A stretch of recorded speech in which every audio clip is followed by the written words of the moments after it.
Start करते हैं बेटा अपना ट्रायल वीडियो जो कि कोचअप एकेडमी का है। इसका मोटो है फील बेटर। कोचअप एकेडमी के बारे में आप लोगों को पहले बता दिया गया था कि ये हमारी मैम के द्वारा चलाया जाता है जो इसकी मैनेजिंग डायरेक्टर है।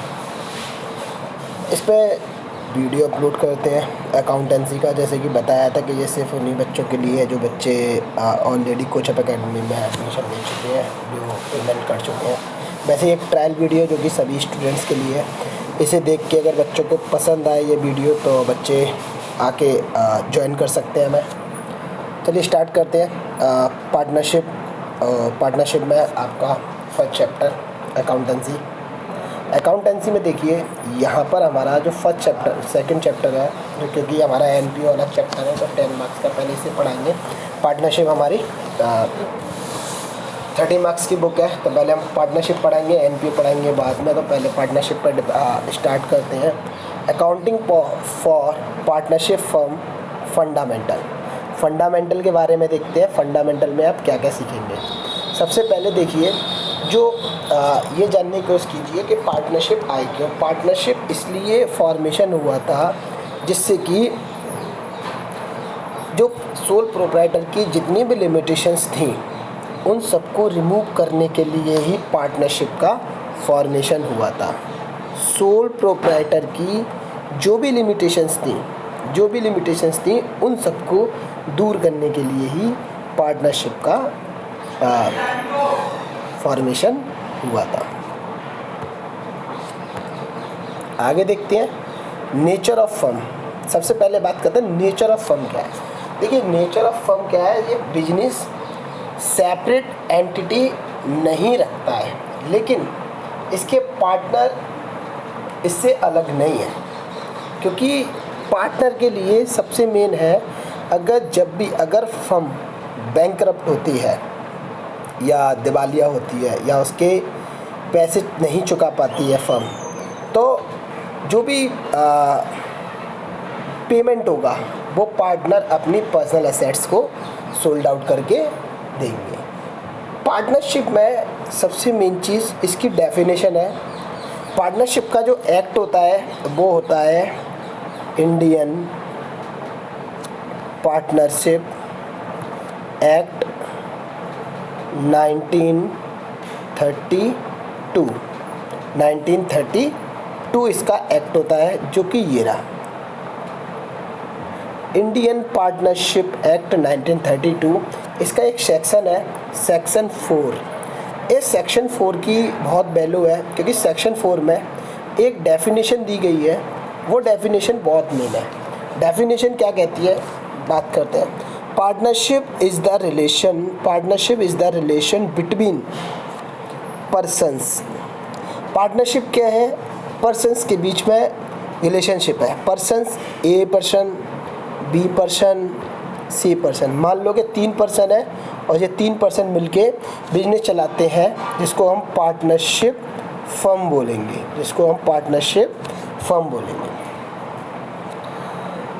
Persons who have agree to share profit, यानी कि जो पर्सन्स है वो एग्री हुए हैं अपने प्रॉफिट को शेयर करने के लिए ऑफ अ बिजनेस।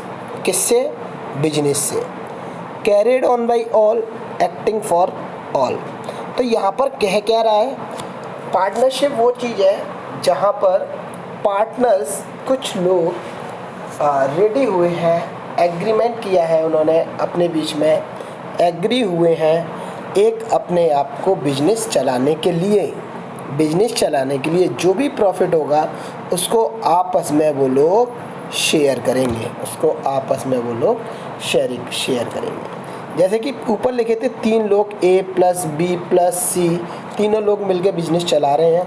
तो इसमें देखिए कैरिड ऑन बाई ऑल, या तो ABC तीनों के द्वारा और एनी ऑफ देम, या कोई एक A ले लो या B ले लो। मान लेते हैं हमने कि C ने बिजनेस कोई भी डिसीजन लिया। जब C कोई भी डिसीजन लेगा तो ये दोनों लोग भी उस डिसीजन के लिए लायबल होंगे। ये नहीं कह सकते कि ये डिसीजन हमारा नहीं है, क्योंकि ये एक म्यूचुअल एग्रीमेंट से बंधे हुए हैं सी के साथ में। आगे बात करते हैं इसके फीचर्स की। अब देखिए फीचर्स इसके इसी डेफिनेशन से निकल कर आएंगे। देखिए सबसे पहला क्या है, 2 and more persons। तो यहाँ पे क्या था, रिलेशन बिटवीन भाई कब लगते हैं, 2 या 2 से ज़्यादा लोगों के बीच में। तो क्या कह रहा है, 2 and more persons। ये जब भी पार्टनरशिप में 2 या 2 से ज़्यादा लोग होंगे तभी पार्टनरशिप बन पाएगी। एटलीस्ट में 2 persons की रिक्वायरमेंट होती है। पार्टनरशिप एक्ट, अच्छा 11th क्लास में आप लोगों ने पढ़ा होगा, मैक्सिमम मेंबर और minimum member. Maximum member partnership में क्या थे भाई, 50 थे, और मिनिमम मेंबर कितने थे, 2 थे। मिनिमम मेंबर तो पार्टनरशिप एक्ट बताता है। कौन बताएगा, पार्टनरशिप एक्ट 1932 बताएगा कि मिनिमम 2 मेंबर होते हैं, लेकिन मैक्सिमम मेंबर पार्टनरशिप एक्ट नहीं बताएगा। जब पार्टनरशिप एक्ट नहीं बताएगा तो कौन बताएगा भाई, मैक्सिमम मेंबर 50 होते हैं, तो वो बताएगा आपका कंपनी एक्ट। कौन बताएगा, वो बताएगा आपका कंपनी एक्ट बताएगा कि मैक्सिमम मेंबर 50 होते हैं, और कंपनी एक्ट का सेक्शन बताएगा 464। सीबीएसई में ये क्वेश्चन आता रहा है, सीबीएसई में ये क्वेश्चन आता रहा है, इसलिए मैंने ये इसे बहुत डीपली जाके बताने की कोशिश की है। आगे बात करते हैं एग्रीमेंट। पार्टनरशिप में एग्रीमेंट, ऊपर देखा था एग्रीड बाई पर्सन, तो यहाँ पे क्या है, इन लोगों के बीच में एग्रीमेंट होता है। जैसे कि पार्टनर थे ए, बी और सी, 3 पार्टनर थे, तो तीनों के बीच में एक एग्रीमेंट होगा। अच्छा, इस एग्रीमेंट में भी ले लो, ये एग्रीमेंट रिटन में भी हो सकता है, ये एग्रीमेंट ओरल भी हो सकता है। अगर ये एग्रीमेंट रिटन में होगा तो आगे बताएंगे क्या कहानी है इसकी। ओरल होगा तो इसकी क्या कहानी है, ये भी आगे बताएंगे आप लोगों को। तो इन दोनों के बीच में एग्रीमेंट होता है। एग्रीमेंट रिटन और ओरल कैसा भी हो सकता है, लेकिन रिटन ज़्यादा बेटर है ओरल के कंपेयर में। रिटन ज़्यादा बेटर है ओरल के कंपेयर में। आगे बात करते हैं existence of business and profit motive. तुम लोगों ने पीछे ऊपर देखा भी था कि वहाँ पर क्या था कि बिजनेस, प्रॉफिट ऑफ बिजनेस, यानी कि बिजनेस होना बहुत ज़रूरी है इनके बीच में।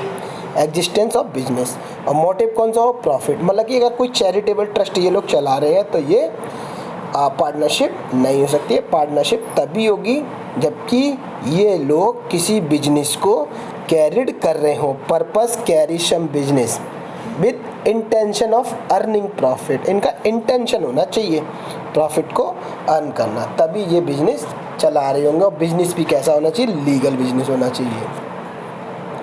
आगे देखिए शेयरिंग ऑफ प्रॉफिट, सबसे मेन है इनका शेयरिंग ऑफ प्रॉफिट। अगर पार्टनर्स के बीच में जो भी प्रॉफिट हो रहा है, अगर पार्टनर्स उसे शेयर नहीं करते हैं तो अभी ये पार्टनरशिप नहीं कहलाएगी। तो इनके बीच में जो भी एग्रीमेंट हुआ है, जो भी रेशियो बने हैं, उनके अकॉर्डिंग इनको प्रॉफिट को शेयर करना ही है। अगर ये चैरिटेबल ट्रस्ट चला रहे हैं तो ये पार्टनरशिप नहीं होगी, तो ये पार्टनरशिप नहीं होगी अगर चैरिटेबल ट्रस्ट चला रहे हैं। Principal of relation of principal and agent, इनके बीच में रिलेशनशिप होनी चाहिए पार्टनर्स के बीच में, ए, बी और सी के बीच में, कि भाई ये प्रिंसिपल्स यानी कि मालिक तो हैं ही, मेन इंसान तो है ये तीनों, और ये एजेंट भी हैं। अब बी ये नहीं कह सकता, मान लो कि हमने बी ले लिया, बी ये कह रहा है कि भाई मैं तो मालिक हूँ बिजनेस का, मैं क्यों काम करूँ, तो ये ऐसे नहीं कह सकता है, क्योंकि ये सब तीनों एक म्यूचुअल एग्रीमेंट से बंधे हुए हैं अपने साथ में। तो क्या है, ये प्रिंसिपल्स भी हैं तो ये एजेंट भी हैं, मतलब कि ये वर्कर भी हैं तो ये ऑनर भी हैं, दोनों ही चीज़ इनके हाथ में होती है।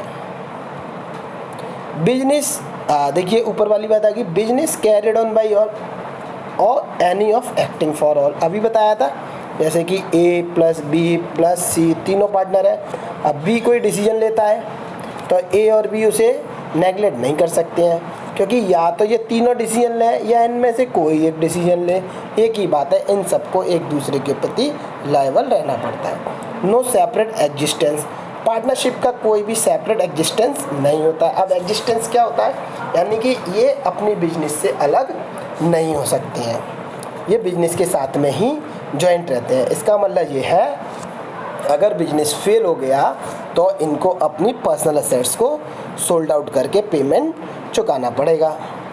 कई सारे इनके राइट होते हैं, आगे का वीडियो बनाएंगे उसमें बताएंगे आगे यहाँ से राइट ऑफ पार्टनर्स।